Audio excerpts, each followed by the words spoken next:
Hello, Nerdnet, and welcome to Ryan's reviews of Marvel Infinity War. Ambrose and Mason are not here with me today to do a collaboration video, but we will get that out next week. In the meantime, spoilers ahead, so definitely be careful. Don't watch this until you've seen it, or unless you want some clues of what goes on. So, spoilers, and I will see you in the video.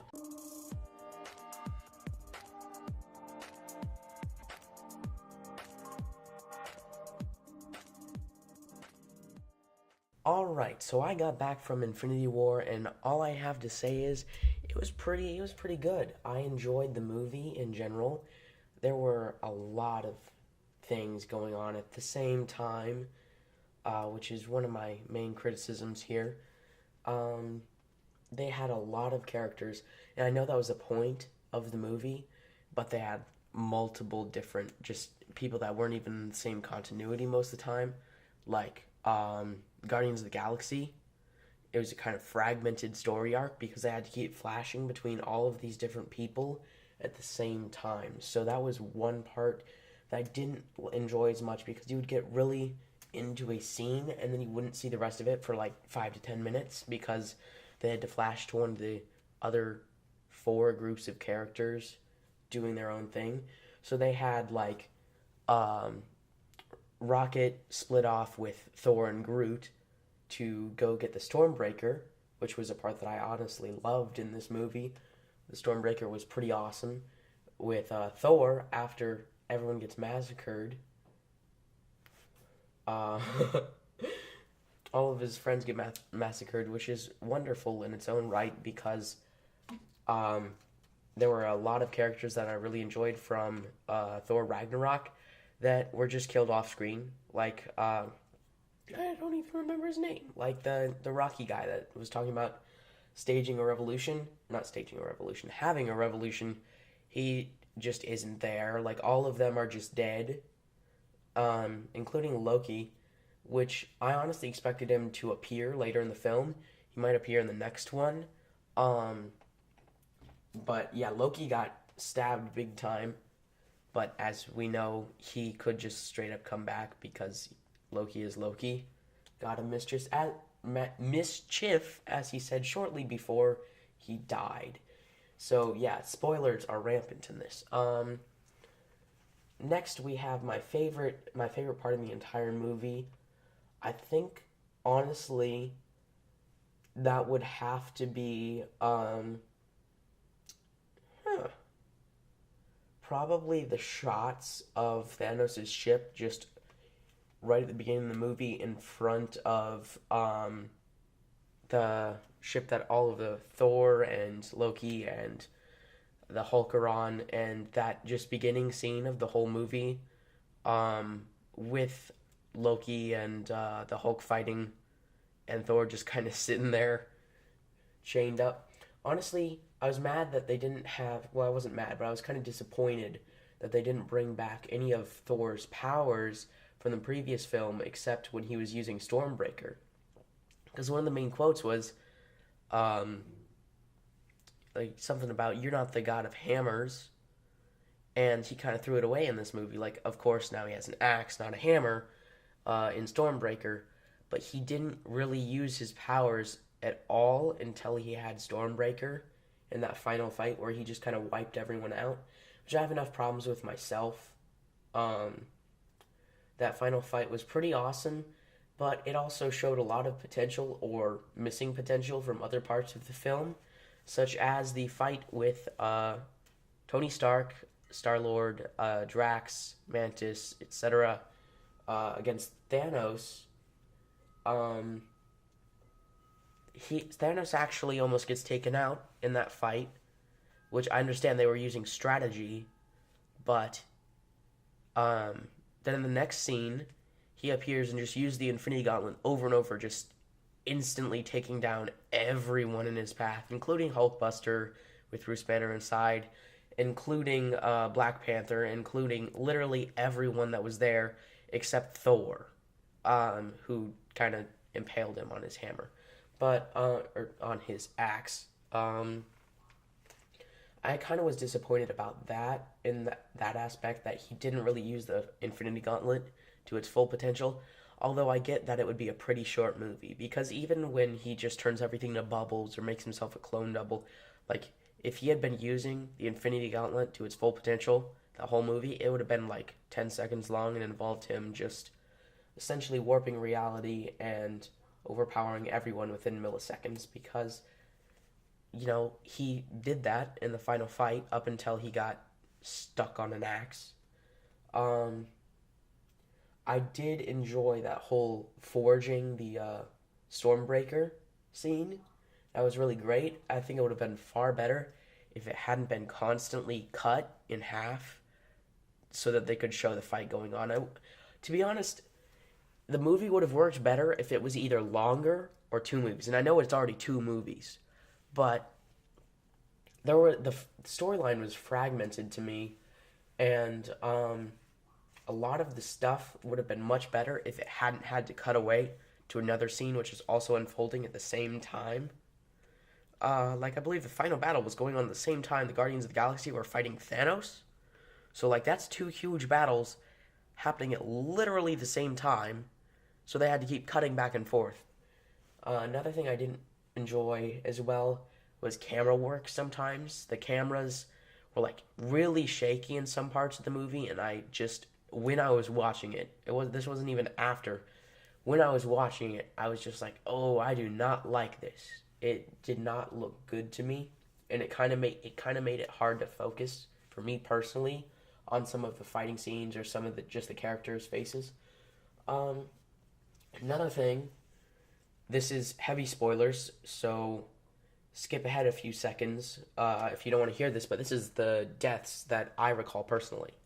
I'm probably missing a couple, but Nick Fury, end credit scene, Spider-Man, Peter Quill, Gamora, Drax, Mantis, Groot, Bucky Barnes / Winter Soldier, Doctor Strange, Falcon, Nebula, I'm not sure about her, Black Panther, Vision, Scarlet Witch, I believe. So those were just the deaths that I can remember at that point. There were just so many characters to try and keep your focus on at the same time, and I understand that this is an Avengers movie, and that's part of the feature of it, but it really kind of was hard, especially even for someone who really follows the MCU and Marvel Comics in general. It was hard to keep your eyes on all these different characters. I just think that would be especially hard for people that don't really understand some of the lore behind some of these characters or haven't followed the MCU besides maybe Avengers. Sorry. Another thing was they bring up a few things that they never really cut back to. Like at the beginning, they're talking about Tony Stark's wedding with Pepper, and she calls him as he boards the spaceship, but then later never comes into play. You don't even see her after that. She doesn't call him. They don't cut to her looking concerned or anything. Like, it probably was saving money and screen time. But at the same time, they didn't even show if she evaporated or not. Like, I thought that would be cool to see, like, go to a few of the characters, like Aunt May, Pepper, all these different characters that aren't necessarily fighting Thanos, but exist relatively prominently in the MCU, or at least the audience knows about them. Just kind of cut to them and see how that's affecting them to watch people evaporate around them, or if they evaporate themselves. But they kind of ignored their existence after their implementation, which kind of disappointed me, as well as the fact that in the end, Thanos does reach his goal, which I understand for, like, suspense, but I'm going to make a movie on this, a video on this, might be on my own channel, probably, or maybe even here, but Thanos killed a large amount of the poster children for Marvel. Like, you've got Black Panther's dead, and honestly, I am afraid that there is going to be a backlash against Marvel for killing Black Panther. Not even necessarily related to race, but just how people loved Black Panther and the movie that came out surrounding him. But all of these characters that had setups for movies, like the Guardians of the Galaxy had a trilogy coming, but now everyone except Rocket is dead. Spider-Man Homecoming was an incredibly successful movie. He's dead. All these different characters and possible spin-offs like Falcon. People are talking about, like, even the actors have been or have said that they don't even really want to play their roles anymore, like Robert Downey Jr. or crud, I forget his name now, but Captain America, Steve Rogers, his actor, also said that I think it was something about there not being enough character growth, which I completely agree with. There wasn't much character growth for him and his character in general throughout any of his movies besides maybe the first one. So that was another problem that I had was they kind of eliminated the possible recastings, or not recastings, but next generation superheroes. Like in some storylines, Falcon takes up the mantle as Captain America, or Bucky does. They're both dead, and Rhodey is still alive, or War Machine. He's still alive, so he can still take over for Robert Downey Jr. if he dies, which was a big thing, as people thought that Robert Downey Jr. Or Iron Man and Captain America would die. Those were like the two top picks besides Vision, because, Vision has an Infinity Stone in his head. So that was kind of a big whoopsie. Yeah, he's not going to live. And if he did, he would only live till the next movie. Otherwise, there would be no... I guess he would probably be the final thing to be protected, which he was in this movie up until the point where he just kind of... like Captain America came and tried to save him. Scarlet Witch, and they all just got punted to the side. So I guess he kind of was protected till the end. But a lot of these characters for Marvel's big franchises are now dead. Which I don't understand the business aspect of. Maybe to try and give shock and awe to the audience. Like, no one's ever done that before. In movies, most people don't set up sequels or prequels and then take out the lead character unless they have a runner-up. And, like, Tom Holland's Spider-Man, he has a trilogy ahead of him. Like, everybody loves that actor from what I've seen. I haven't seen anyone hating on Tom Holland's Spider-Man. Hopefully I'm getting his name right. I'm not very good with the actors' names. But yeah, that's a lot of stuff that I'm wondering how they're going to deal with, like Gamora as well. That was a pretty good character arc. I honestly enjoyed that character arc. So I think that they're going to have to revive most of these characters somehow. Maybe someone gets the Infinity Gauntlet in the next movie, but there is no way that that can be the end for them. And if there is, I'll actually applaud that. Like, congrats, Marvel. You took a big gamble killing all of these characters off.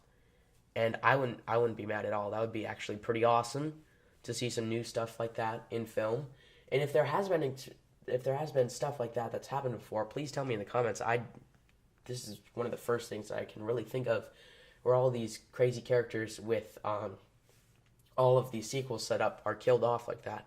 Although I guess Marvel really, besides the attempted DC universe, which, I mean, it's not an attempt, it is the DC universe. But Marvel and DC are really the only ones that have made such a big universe with all their movies, connecting all of these different characters together so well. So my favorite scene was the beginning, and probably the forging of Stormbreaker. My least favorite scene would probably have to be, I'd say when they rescued Doctor Strange, because it was a cool battle, but the characters kind of just the antagonist is kind of just killed off for giggles, like, oh, he's seen aliens.